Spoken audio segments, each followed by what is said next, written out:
April 25, 2025న Basheerbagh press క్లబ్లో తెలంగాణ ఉద్యమకారుల joint action committee ఆధ్వర్యంలో ప్రెస్ మీట్ నిర్వహించడం జరిగినది. ఈ ప్రెస్ మీట్ ముఖ్య ఉద్దేశం ఏంటంటే టిఆర్ఎస్ పార్టీగా ప్రజల మధ్య నిలబడి గెలిచి 10 ఏళ్లు పరిపాలించిన బీఆర్ఎస్ పార్టీగా పేరు మార్చుకున్న బీఆర్ఎస్ పార్టీ రజతోత్సవాలు నిర్వహించడం హేయమైన చర్య అని దుయ్యబట్టారు. ఈ 10 ఏళ్ల కాలంలో కల్వకుంట్ల కుటుంబము కోట్లకు పరిగెత్తింది కానీ ప్రజలకు ఒరిగింది ఏమీ లేదు.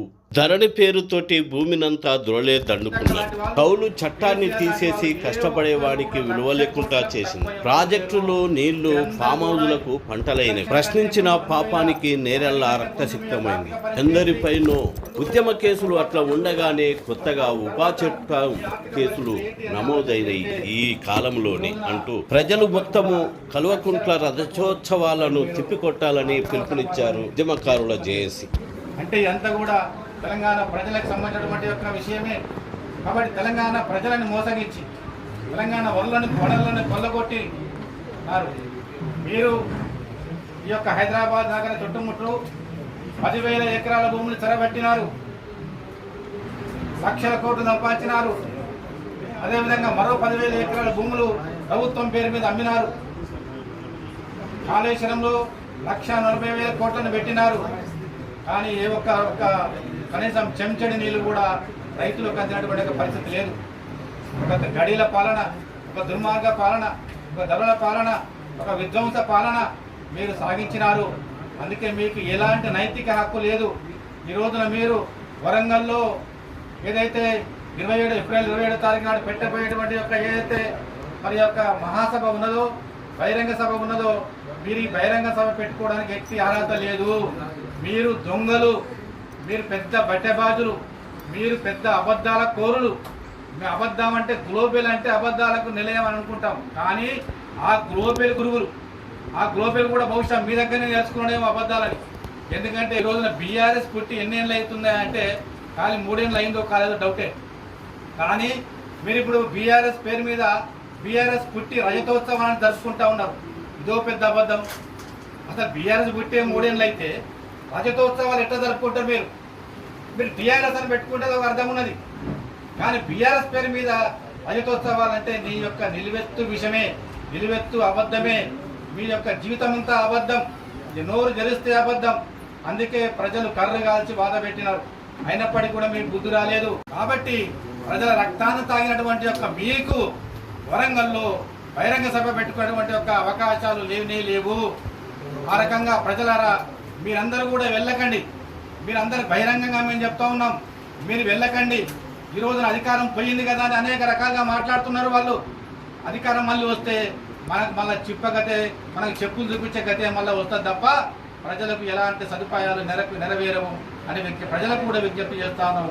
తెలంగాణ ప్రజలారా బీఆర్ఎస్ను వీడండి, తెలంగాణను రక్షించండి. Save Telangana, leave BRS, save Telangana, leave BRS. ఏదైతే తెలంగాణ ఉద్యమకారుల జేఏసీ ఉందో దీంట్లో తెలంగాణ ఉద్యమంలో 96 నుంచి పనిచేస్తున్నటువంటి వాళ్ళు, అదేవిధంగా 69 ఉద్యమకారులు కూడా పనిచేసుకుంటూ తెలంగాణ అమరవీరుల కుటుంబాలకు, తెలంగాణ కళాకారులకు, అదేవిధంగా తెలంగాణ ఉద్యమకారులకు కోసం పనిచేస్తూ ఉంది. మేము కూడా గతంలో టీఆర్ఎస్ పార్టీలో పనిచేసినాం. కేసీఆర్ లేపిన దాంట్లో కూడా నేను కూడా ఒక వ్యక్తినే. ఆ రోజు 2000లో మేమేమంటున్నామంటే ఇప్పటిదాకా మోసం చేసింది చాలు ఉద్యమకారులను, తెలంగాణ ప్రజలను, ఇంకా ఏం మోసం చేద్దామన్న సభలు పెడతా ఉన్నాం. కాబట్టి మేము తెలంగాణ ప్రజలకు అందరికీ కూడా ఒకటే విజ్ఞప్తి చేస్తున్నాం. బీఆర్ఎస్గా మారిన రోజే దాని పని అయిపోయింది. కాబట్టి మీరందరూ కూడా ఈ మీటింగ్కు వెళ్ళొద్దని చెప్తూ ఈ 27న రక్త పిశాచులు రజతోత్సవాలు చేయబోతున్నారు. తెలంగాణ సమాజాన్ని విధ్వంసం చేసి తెలంగాణ ప్రజల రక్త మాంసాలను పీల్చి పిప్పి చేసి దాదాపుగా 10 ఏళ్లలో తెలంగాణ ప్రజల అభివృద్ధి కోసం కేటాయించాల్సినటువంటి డబ్బు ఆ ఖజానాను ఫామ్ హౌస్కు మళ్లించి లక్షల కోట్లు సహా చేసినటువంటి కేసీఆర్ కుటుంబము మళ్ళీ రజతోత్సవాల పేరు మీద ఈ తెలంగాణ సమాజాన్ని మళ్ళీ మోసం చేయాలనుకుంటున్నది. ఈ తెలంగాణ ఉద్యమం ఏవైతుందో నీళ్లు నిధులు నియామకాల పేరు మీద జరిగినటువంటి ఆ ఉద్యమంలో 10 ఏళ్ల పాలనలో ఒక శాస్త్రీయమైనటువంటి పరిపాలన సాగలేదు. వీళ్ళు పదవి నుండి తెలంగాణ సమాజము తెలంగాణ ప్రజలు బుద్ధి చెప్పి ఇంటికి పంపించిన తర్వాత ఈ 10 ఏళ్ల పాలనలో మీరు చేసినటువంటి అభివృద్ధి ఏంటిదని చెప్పేసి ఈరోజు రైతులు ప్రశ్నిస్తున్నారు. ఈరోజు భూగర్భ జలాలు ఎండిపోయి మాకు మా పండించిన పంటకు గిట్టుబాటు ధర 10 ఏళ్ల పాలనలో ఇవ్వలేదు, మా భూములకు నీటి సౌకర్యం కల్పించలేదు అని చెప్పేసి ఈరోజు రైతులు కేజీ టు పీజీ విద్య అన్నారు. కనీసము గత ప్రభుత్వాలలో ఇప్పుడున్నటువంటి ప్రభుత్వాల్లో కనీసము ఒక్కసారైనా విద్య మీద కనీసం ఒక సమీక్ష జరిపిండవచ్చు. కానీ కేజీ టు పీజీ విద్య అని చెప్పేసి అన్నటువంటి కేసీఆర్ ఒక్క నిమిషం కూడా విద్య గురించి సమీక్ష జరిపినటువంటి దాఖలాలు లేవు. అట్లా దాదాపుగా వాళ్ళు పదవి నుండి పోయిన తర్వాత 40 లక్షల పైగా ఈరోజు తెలంగాణ సమాజంలో చదువుకున్నటువంటి విద్యార్థులు నిరుద్యోగులు ఈరోజు ఉపాధి లేక ఉద్యోగాలు లేక ఈరోజు నిర్వీర్యమైనటువంటి పరిస్థితి ఉంది. ఇదా మేము కోరుకున్నటువంటి తెలంగాణ? ఇదా మేము దాదాపుగా మా ప్రాంతం అభివృద్ధి చెందుతుంది, తెలంగాణ వస్తే టీఆర్ఎస్ పార్టీ అధికారంలోకి వస్తుందని చెప్పేసి మేము కాంక్షించినటువంటి ప్రజలము ఈరోజు మా డబ్బంతా కూడా మీ ఫామ్ హౌస్కు మళ్లించుకున్నారు. మళ్ళీ మాకు ఉద్యోగాలు ఇవ్వలేదు, ఉపాధి కల్పించలేదు, మా ప్రాంతాన్ని అభివృద్ధికి వైపుగా మళ్లించలేదు. మా ఏదైతే సమాజము ఏదైతే విద్యాపరంగా ఏ సమాజం అయితే అభివృద్ధి చెందుతుందో ఆ విద్యకు ఏ ప్రభుత్వం అయితే ఎక్కువ నిధులు కేటాయించి అభివృద్ధి చెందిస్తుందో ఆ సమాజము అభివృద్ధి పరంగా ఒక వైజ్ఞానికవంతమైనటువంటి సమాజాన్ని నెలకొల్పడానికి సాధ్యమవుతుందని చెప్పేసి అనేక మంది మేధావులు అంటున్నారు. కానీ బీఆర్ఎస్ ప్రభుత్వము కనీసము విద్యను పట్టించుకున్నటువంటి పరిస్థితి లేదు, తెలంగాణను పట్టించుకున్నటువంటి పరిస్థితి లేదు. ఈ విద్యార్థులు తెలంగాణ ఉద్యమంలో క్రియాశీలకంగా భాగస్వామ్యమై మా బ్రతుకుతులు మేము తెలంగాణ కోసం కొట్లాడినాము, తెలంగాణ వచ్చిన తర్వాత మాకు ఉపాధి కావాలి, తెలంగాణ మొత్తం కూడా విధ్వంసం అవుతుందని చెప్పేసి ప్రశ్నించినటువంటి విద్యార్థుల పైన ఉద్యమకారుల పైన దుర్మార్గంగా కేసులు పెట్టి జైళ్లకు పంపించినటువంటి ఈ ప్రభుత్వము, ఆ బీఆర్ఎస్ ప్రభుత్వము తెలంగాణ ప్రజల తెలంగాణ ఉద్యమకారులకు ఆకాంక్షలకు అనుగుణంగా పరిపాలన చేసిందా, లేకుంటే తెలంగాణ ప్రజల ఆకాంక్షలకు వ్యతిరేకంగా పరిపాలన చేసిందా అని చెప్పేసి ఈ సందర్భంగా ప్రశ్నించాల్సినటువంటి అవసరం ఉంది.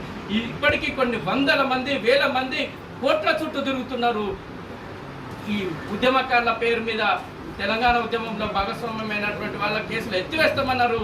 అదేవిధంగా తెలంగాణలో ఒక ప్రజాస్వామ్య పాలన జరగట్లేదు, విధ్వంస పాలన జరుగుతుందని చెప్పేసి ప్రశ్నించిన వాళ్ళ వాళ్ళ మీద కేసులు పెట్టి చెరసాలకు పంపించారు, ఊపా కేసులు పెట్టిరు. ఇది ఒక దుర్మార్గమైనటువంటి పరిస్థితి, తెలంగాణ పాలనలో జరిగినటువంటి పరిస్థితి అని చెప్పేసి ఈ సందర్భంగా కార్యక్రమానికి వచ్చిన పెద్దలు మీడియా మిత్రులకు నమస్కారం తెలియజేస్తున్నాను.